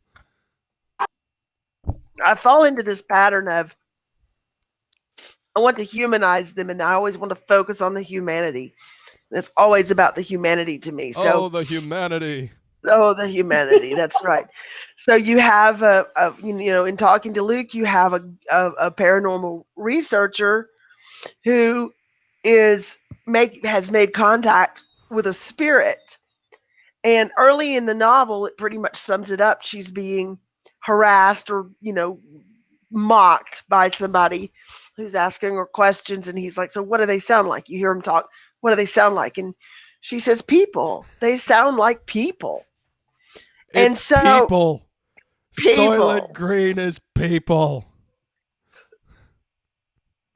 Kudos to everybody who got that reference. I know it's before a lot of people's time, including my own. If anybody didn't get that reference, I think they should have to get off the radio now. I'm too busy dying to get it, so I don't know. I'm coughing.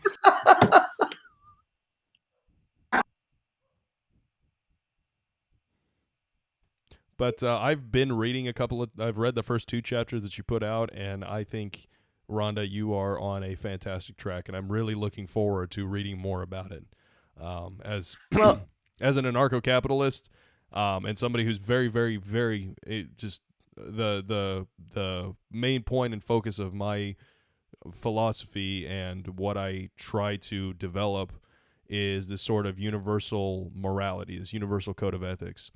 And I think your story is going to touch on that, and it's really going to kind of push the limits of how we perceive rights and individuals and personhood. And I'm really excited to continue reading on to that portion of the story. Plus, the lawyer character that's based off of me is going to be the hottest guy in the book. So, you know. Oh my god. So not like looks based off you, just like personality wise, or Oh, he's gonna have his name and everything. I'm going all out Full with his bore. and Jason Butterfield. He's Dr. Butterfield. So but anyway, they've agreed to help me with this. So the least I could do was name characters after them. So, but anyway, yeah. But you're right, Andre. That's the heart of it, and that's how I think, because Carol and I had a long discussion about it, beforehand. How is it going to be different from every other AI story ever written? And it's like, for first thing, it's not going to be some hot AI woman that all these men want to have sex with. Aw. It's a guy. Yeah, it's a guy, and it's reversed, and the woman is the one who's having to deal with the situation. But the it is very much going to touch on the rights and what makes a human, and where is the line, where is that defined, where's the line defined there. Is human in your DNA, or is human in your ability to make an ethical and moral decision? I'm also trying to write the book, trying to do something I've never done. I'm trying to write a linear plot. If anybody's read my other stuff, man, I'm all over the map with a plot. I write very complex, multi-layered, multi-point of view. Well, talking to Luke's not multi-point of view, but It's like stream of consciousness, man. yeah, high kill is multi-point of view. And talking to Luke is just, the plot doesn't go where you think it's going to go, and the tropes aren't what you expect them to be. I did that because that's how I like to read. That's what I like to write. This one, I'm trying to, because it's going to be one of the first ones that Steamhouse considers for publication. I'm trying to make it very market friendly, so that you would know exactly what shelf on the bookstore it would go on. It will have a distinct genre, a distinct category, and it will meet expectations and hopefully exceed them. But I'm trying to write a very linear, straightforward, fantasy, futuristic novel. So it's So going to be it's going to be on the rack right next to 50 Shades of Grey, right? no, it will. Romance. No. It's chick-lit. like the gum. Chiclet, you want to buy chiclet? Just picture a small Mexican kid on a bicycle saddling up alongside of you. Chiclet. Okay, I'm dying, so I'm going to stop talking now. But yeah, I'm really excited for it. I'm very excited and honored and thrilled to be involved in this project. It's one thing to be, an aspiring author and get all this help, and the help that we receive here as authors, me being one of the people that's come here and had their work put through the workshop. I can't tell you how absolutely invaluable it is to have, dozens of different perspectives plugged in and say, oh, hey, this works, or, maybe this could sound a little bit better this way, or it seems like something's missing here. There is just a wealth of help and information here, and it's dramatically improved my writing. And to be involved, with a project that somebody who I esteem very, very highly is really just, it's an honor, and it's very humbling. So thank you, Rhonda, for this opportunity.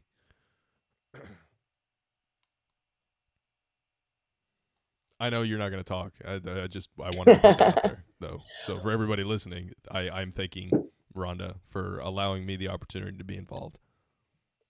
Well, maybe you and Stephanie Geek would like to help me down the road. I have always wanted to write something post-apocalyptic, but where I'm on board. it's but okay, like coming No. from I'm your on board. okay, but coming from your political perspective, okay, does it ever like really bother you when you watch like a post-apocalyptic movie and it's like there's one guy that's not raping and murdering everybody? It's like it's always like the vast majority of society just becomes, murderers because there's not, I guess, people around to tell them that that's bad. And then there's just like one guy who's got to save like all the women from the rapists and cannibals. Yeah, or it's another one where it's like the main hero was one of those rapists, and then something happens, and it like Yeah. instantly humanizes him. I'm like, what? Right. No, that doesn't make any sense. It's always one way or the other. It's always like society's totally broken down and everyone's raping and pillaging, or it's a utopia and everything seems great except for that hidden underbelly. Right. Yeah. Well, thanks for ruining my latest story. I'll rip that one up then. Oh, Katie Neely, I know what you're talking about. Oh, what was that? Children of Men. Yes. Yes. And I think the central focus of that was more like the idea that, if people worldwide cannot have children anymore, there's this sense of impending doom that like the human race is done for, which, to be fair, that would have an incredibly huge impact on, the psyche of humanity at large. Right. And I bet people would Yes. react to that in different ways, I suspect. I don't think it would just be, raping and pillaging everywhere. But I don't think the story really presented it as that. I kind of understand where that sort of like fever pitch came from in the story in that particular perspective. Because when you, day to day, most of us don't really think about like, oh, well, what if the human race dies out? Like most of the time, that thought doesn't occur to anybody. But when you're presented with that reality, I think it does have a huge impact on your philosophy and on a lot of people's philosophy. I mean, this is stuff that we're seeing, just in the attitudes of people that voluntarily choose not to have children, and people that discourage like the whole overpopulation crowd. Which, I mean, I'm not going to get into it, but it's a whole load of hokey nonsense. But it's the same sort of people that would are cordoning themselves off and not wanting to pass on their genes to another generation. So we're already seeing some sort of like microcosm where that sort of view prevails, and then how those kinds of people are dealing and looking at the world and it from a completely different perspective. Historically, when you were talking about that, the whole Children of Men and the change of philosophy, I remember reading, maybe I was listening to a lecture on Mises where they were talking about how the German language didn't have a word for girlfriend or boyfriend before the inflation. And when they had that massive inflation, I mean, there was no money for dowers. Like everybody's future was basically ruined. And so where people had, long-term goals prior to the inflation, everything in life became so immediate. People were getting paid 3 times a day because their money would become worthless so quickly. And there was no Wheelbarrows of sense in, cash. yeah, and there was no sense in saving. There was no sense in putting off pleasure for later. And I think that, yeah, a lot of people would see it that way. I mean, I know certainly, I'm not saying that people who don't have children have no reason to live a rational life, but I know that a lot of people who do have children think a lot about their decisions because they want to leave something for their children. I know myself, that's certainly on my mind. I've got Same 3 here. of my Same own, here. and yeah, I'm always thinking about what am I going to leave for them. So I'm not going to sell this house and go to Hawaii. Thanks so much, Nick, Joe, and Lily. Ugh. Being adopted by an AI. We could weave this into the story. Ooh. And then the only thing we'd have to do after that is to couch it in post World War military dystopia terms, and then we could tie in Starship Troopers into it. Bam. Oh, yes. And giant bugs. The AI changes its name to Johnny Rico. I do want to just, recognize Katie Neely, though. The parents would actually know how important their job is. That is an excellent, excellent point. I have to say, my mom works in, with little kids. She drives a school bus and has for, a couple decades now. And it's just so sad, the number of children whose parents just, I mean, she has mothers that will like get angry at her because there's a 4-day weekend. They'll be like, well, what am I supposed to do with my kids? I don't know. Watch them. You're a parent. Fucking I figure it know. out. She'll have parents like stick their kids on like, oh, well, she threw up this morning, but she's feeling better. I mean, like 5-6-year-old kids, and my kids are all homeschooled. I'm not saying that everybody has to make that choice, but I do kind of wonder, I'm sure that Stephanie could speak to this, incentives. I wonder how much the fact that you can give birth and then, have the state take care of your child from the time it's 2 or 3 years old at this point, until it's ready to go get a job of its own. I wonder how many people would think a little longer and harder about having kids if that were not the case. And I don't go ahead. That's a No, go ahead. I'll wait until you're done. Please. Well, I was just going to say not only that, but the way that the centralized government sets up the economy to influence your time preferences, I mean, that forms the basis of almost all of the decisions that you make about your kids. Yeah, absolutely. And I mean, I didn't realize we were going to end up going into political theory here on the show, but we can write about it. It counts. It does. We do have a nonfiction shop, which I am the central mod for, but we do have a nonfiction shop, so this is something that would probably get brought up there. But going to what you were mentioning, Jess, about the state raising your kids, basically, one observation I've made is the tendency towards picking not only picking crappy partners, like women picking crappy partners, but then deciding, oh well, this isn't going to work out because I made a terrible choice, so I'm just going to divorce, and we'll let the state handle having a dad in the picture. That is also terribly, terribly detrimental to society in general, and just like how progress comes about. The other thing too, though, about writing about economic themes and political themes is that when I wrote Cost Benefit Junior, which was a long time ago, it was 13 years ago now, I just wrote it the way that it made sense to me to write it. I wasn't thinking anything really through. I was just writing for my son. And when I started to promote the book, I remember I promoted it to this one guy. I can't think of his name right now. It'll come to me. But he's an economics professor. And he's kind of well known on Facebook. No, but one of them. Anyway, when I showed it to him, he was like, oh yeah, well, this is exactly how economics should be taught, through literary means, through stories. And I hadn't even given that any thought. But we don't always have to talk about economics in nonfiction. We should be telling stories about it, and that's really what's going to help get it across to people and make it understandable to people, especially kids. It's funny you mentioned that, because I actually did a show, which I'm going to be posting on Steam a little bit later tonight once we wrap up the show.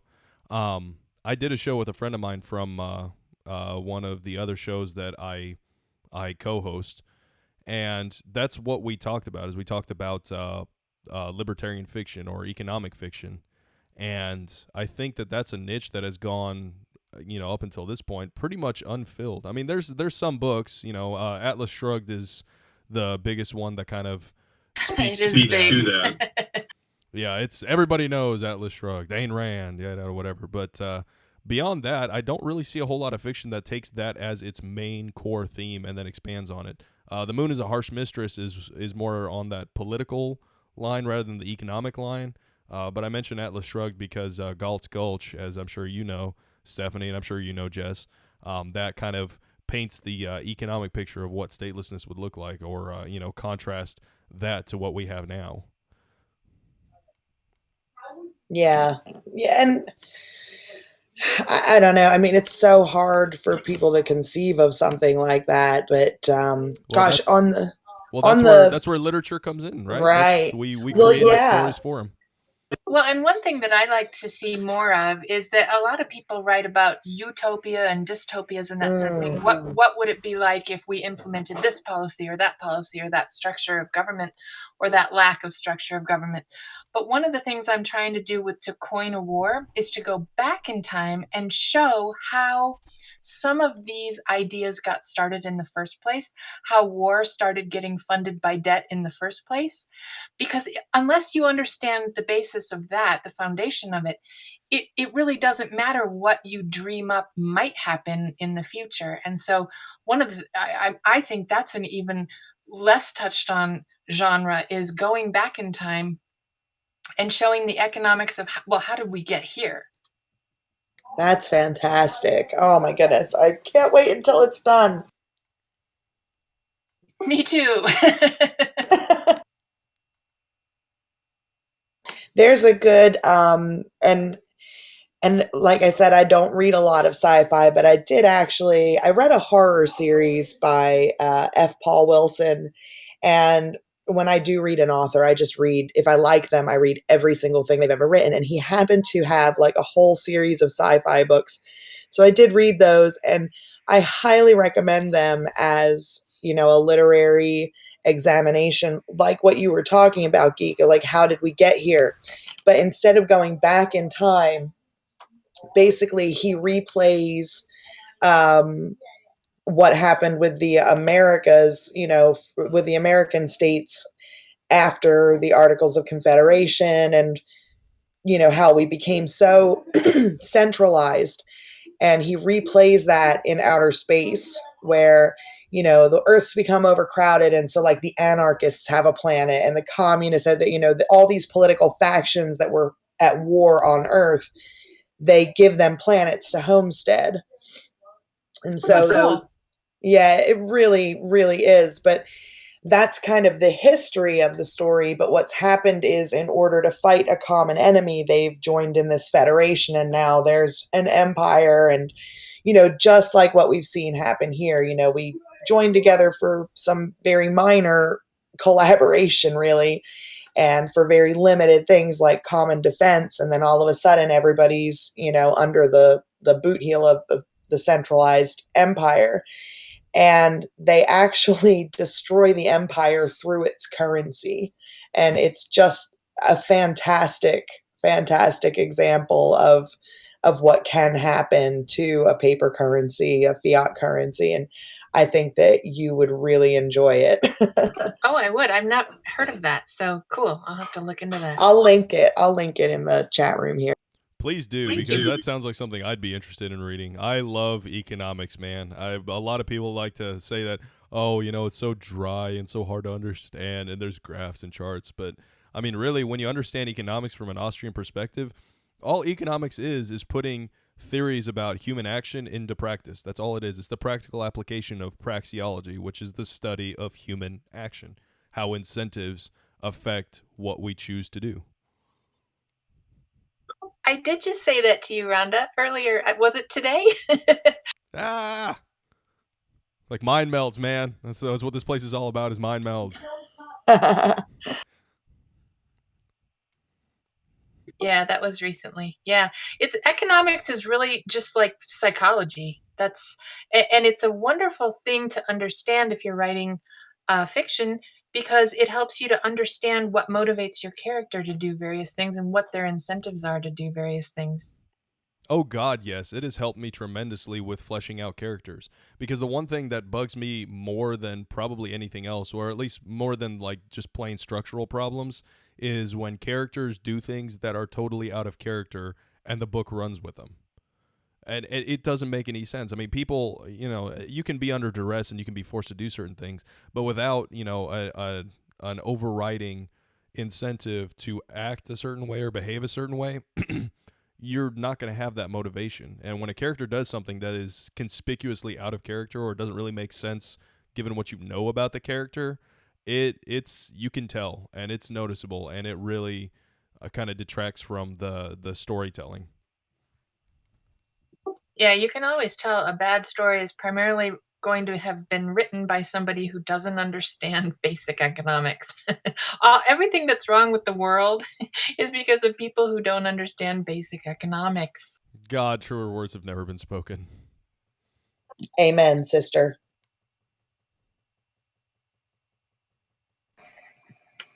Okay, so does anyone mind if I take a couple of moments and read part of Jeff's story, Gravity, here? Because it is just really so good. And he didn't get to join us the week that he won the conflict prompt. And I would love to read just a bit of it. Please do. Yeah, I'm Wonderful. all for it. Jeff, Yep. do you have any objections? I mean, we would love to hear your story on there. No, I'm cool with it. I'm cool. Okay, I'm printing so that I don't have to be off of the Discord page with my push to talk thing because I can't figure that out. You know, if you got the app, you wouldn't have to worry about that. I don't know what the difference is between the app and it's on my computer. I don't know what that means. Well, basically, it has its own standalone program, which runs in the background regardless of what you're doing elsewhere. And when you press the push-to-talk button, it registers it regardless of what program you have up. Like, for example, right now I have Discord in the background, and I'm checking what my witness is doing, and I have OBS up to see how it's doing. Can I interrupt you? You Can you hear me? Yeah. Oh my God, it Yeah. does work. I can interrupt you. Okay, I didn't know. I had no idea. I thought if I wasn't on the program, it wouldn't You work. silly goose. The only problem is when you're writing, like, for example, my push-to-talk key is the shift key because I don't want it to, like, do untoward things. So when I'm writing, if I hold down the left shift, it's going to be push-to-talk, so I have to be aware of what I'm doing.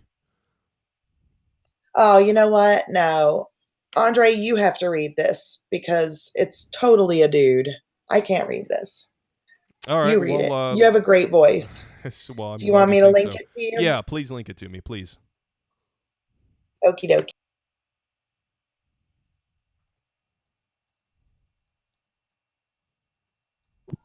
Da, da, da, da, da, da, da, da. Yeah, love it. That's sort of my job with the steamed broccoli too. Fill the holes, Stephanie. All right, I got it here up in front of me. Let me open it up real quick. So many that's what she said possibilities. I think that should have been that's what he said. Oh, yeah. Damn sexist. Jess, you could have read the story in a very deep voice. I think you could pull that off. Okay, I will. Yeah, you have a very sultry voice, Jess. Sultry. I don't know about that, Davey. That's very sweet. All right, I got it here in front of me. So without further ado, this is Jeff Way's Gravity. I sat on the couch and dragged the side table closer. I was winning. For the first time in 3 years, I read the label and strongly believed the constituents weren't going to harm me. 10 bottles or more a day had reduced to 1. I unscrewed the cap. Just a sip. One more. Oh, okay, last sip. The fluid burned as it crawled down my throat. I placed the bottle on the table and leaned back. Like most mornings, the street was busy. Vespas and cars and trucks zoomed past. I could tell one from the other from the sounds of their engines. Morning sunlight filtered through the window on the left, highlighting parts of the room, including the center table. The beat-up TV opposite had a mind of its own, and it decided to display Ethan's favorite show in black and white. Ethan is 3 today. It's just like yesterday. I was sitting beside Mom in the waiting room, looking at sad, pleasant, and expressionless faces. Then I'd look down at Emily, standing between Mom's legs, playing with her small toy. She had no idea. Her mom had been taken away for a cesarean, and her dad deemed it right to get intoxicated before coming to the hospital. Mom leaned close and said in a low voice, "You shouldn't have come. You reek of it." I wasn't offended. It was the truth. A few moments later, Chris, my friend, appeared at the entrance and motioned for us to come. Mom carried Emily, and we walked to him together. "Congrats, Greg," he offered his hand. "Boys." The TV showed color, and Ethan raised his hands to celebrate its generosity, but less than a minute later it switched back. The disappointment in his face made me stand up and walk over to the cruel TV. I hit its side. Sometimes discipline worked. but nothing happened. I hit it again on the top. That made it clear. At least I have achieved something. It will switch to color soon, I said. After I'd settled on the couch, Ethan climbed down from the chair and picked up the remote on the center table. Pointing it at the TV, he increased the volume. Mom asked to come over and help him in the kitchen, but he wasn't interested. She knew he wouldn't be interested. Do you need my help? I asked her. No. Her smile disappeared. Inhaling the aroma. Crap. Sorry, I'm trying to do this on my keyboard because I don't have my mouse. But anyway, sorry for the interruption.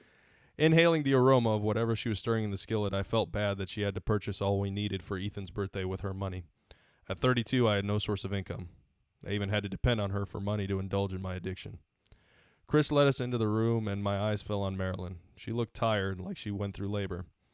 I almost stopped to ask if she was fine, but I continued to where my boys were. Their cries filled the room. They had the same features and looked so much like Marilyn. I turned to her and smiled, but I couldn't go close because I was conscious of the fact that I reeked of it. Offending her was the last thing I wanted. She asked me to come, but I couldn't. So I watched the nurses get busy with my boys until Chris asked me to follow him. The moment we stepped into the hallway, he turned to me. Greg. He moved close and lowered his voice. I suggest rehab. No, I can do it on my own. He placed a finger on the center of my chest. If you continue drinking heavily, it can lead to cirrhosis. It often leads to cirrhosis. But we don't want that to happen. He dropped the finger. We love you, Greg. It's not like I'm trying to scare you or I understand, I broke in. Chris, I understand. One of the nurses came out of the room, walked across, and entered the room opposite. People addicted to other crazy stuff are brought here every day. I know it isn't easy. Try. Fight. I'll always have your back. Don't let your dreams slip away. Think of your beautiful wife and children. Think of all the things you're missing. He stopped talking for a moment and sighed. You just have to win.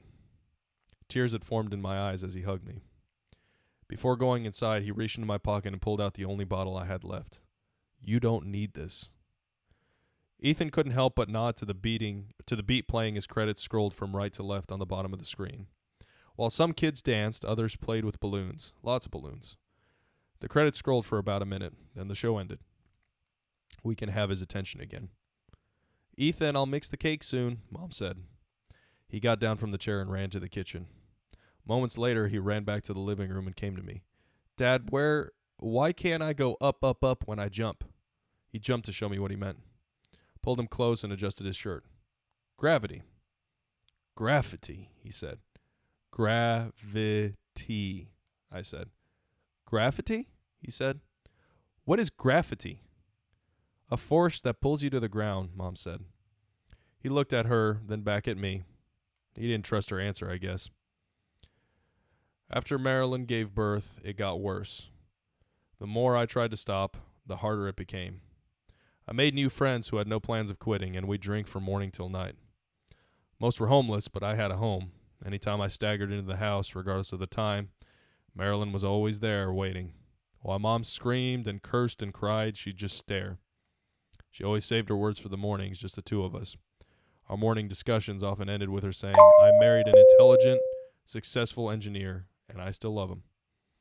I hardly carried Eric or Ethan, but I loved to stare at them while they were asleep. If they had been laid side by side, I couldn't tell one from another. They grew bigger and bigger. They were progressing with life, but I wasn't. After several mornings and months of advice, Marilyn got tired. She and Mom would yell at me any time I came home wasted. I became angry with myself and everyone. The only good people in the world were those hopeless like me, those who wouldn't judge me or insult me. So I decided to leave. I grabbed a backpack and stuffed some clothes into it. Marilyn, Mom, Emily, Ethan, and Eric were asleep. I scribbled a note, put it beside one of the boys, and left at dawn. Ethan, do you really want to know what gravity is? He nodded and fiddled with my shirt buttons. His pouty lips and deep eyes were just like Marilyn's, as were his face shape and hair color. When he looked at me, it was as if she was staring at me. I wonder why people say he resembles me. A week after I left my family, I returned. 7 days without Marilyn felt like forever. Mom expressed her love of me in the same way. She spoke at the top of her lungs and told me I was irresponsible.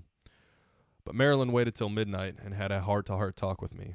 There was nothing new about all she told me, but for some reason we wept. 2 days later, I left again. 3 weeks later, I returned.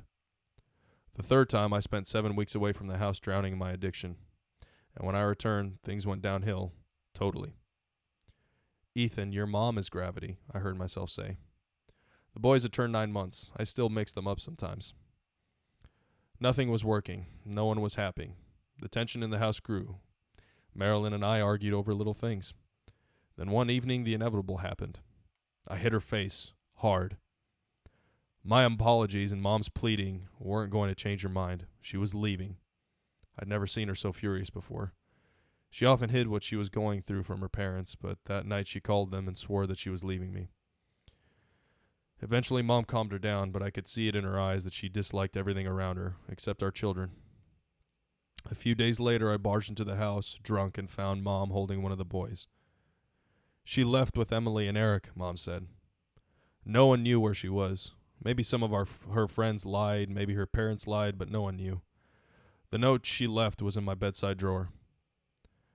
I loved you, Greg. Please don't look for us. We will be fine. Ethan tapped my chest. Dad, why is Mom gravity?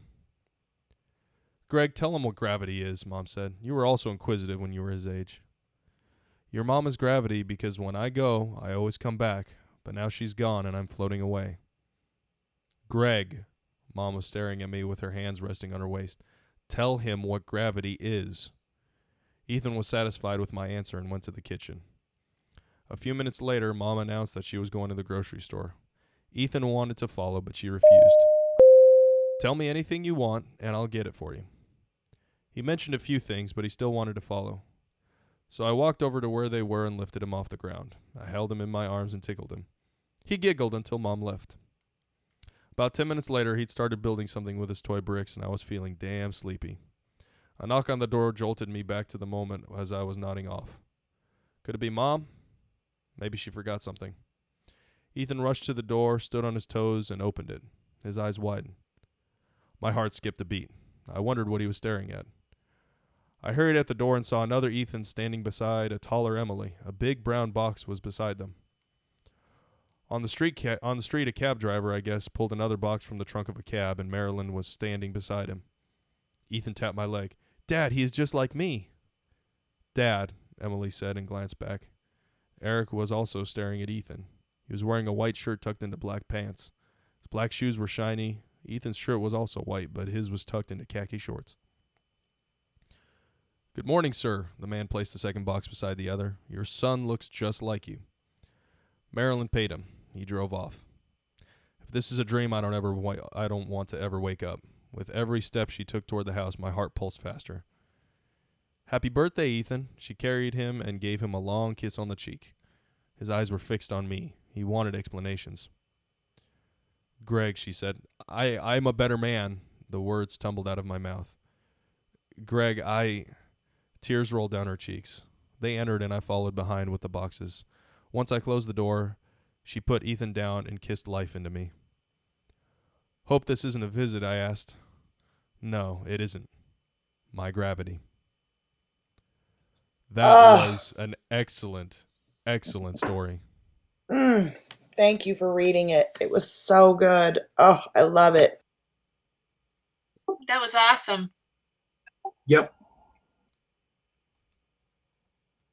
That's fantastic. Sorry for getting kind of stumbled up in the middle. I had to let go of the push to talk to try and scroll down, and then I got messed up and I wanted to scroll faster than I had intended to read. So I got lost in the middle, but I hope that I recovered well enough to not lose the way the story was being conveyed.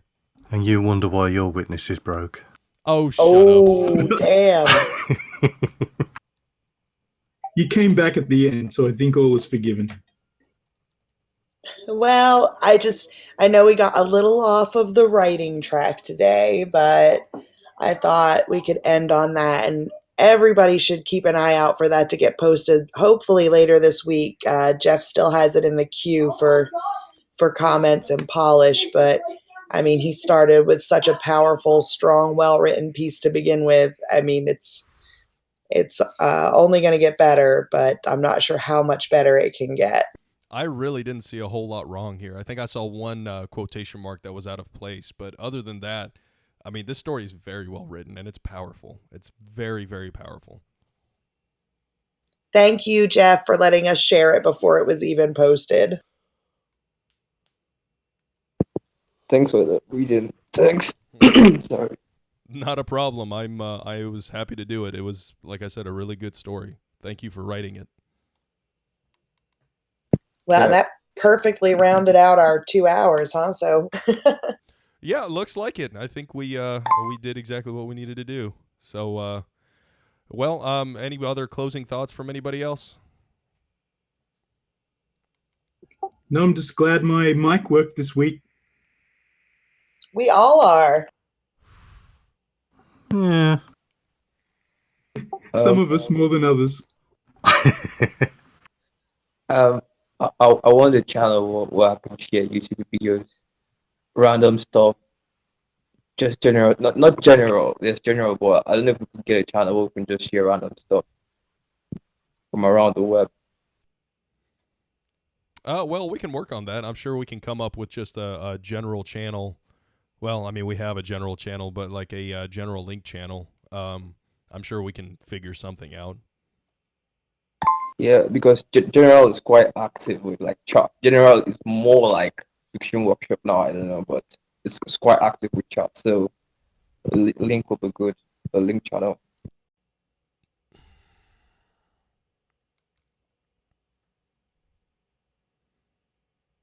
Yeah, I'm sure we can figure that out. I don't think that would be a problem. Yeah, so certainly something we can look at. We've got the community miscellaneous. Is that what we're looking for here, or something else? Well, I mean, actually, yeah, community miscellaneous would probably be perfect for that. So, Jeff, if you want to share like just general links, random links, you can go ahead and do that in the community miscellaneous channel. Yeah, I actually thought community miscellaneous was for miscellaneous links on Steam. That's why I didn't share YouTube and stuff. Oh, okay. Well, I mean, I don't have a problem with it. What about you guys? Nope. Yeah, no problem here. Well, there you go, Jeff. You can go ahead and post to community miscellaneous any YouTube videos or other articles and things from wherever you want to share them. Yeah. Sweet. All right. Well, if nothing else, I guess we'll go ahead and wrap it up. This has been a really fantastic show. I was glad to have Jeff come on here with us, and I was honored to get the chance to read his story for everybody that was listening and everybody who's going to hear this after I get this posted on Steemit. But I'm really, really glad to have had the opportunity to have this show with you guys. We'll be coming back next week from 6 to 8 Eastern Standard Time, and we'll see you then. Until then, remember, pants are optional, and if you want to write fiction and work on your craft and writing in general, the Writer's Block is the place to be. Have a great night. Good night. Night. Cue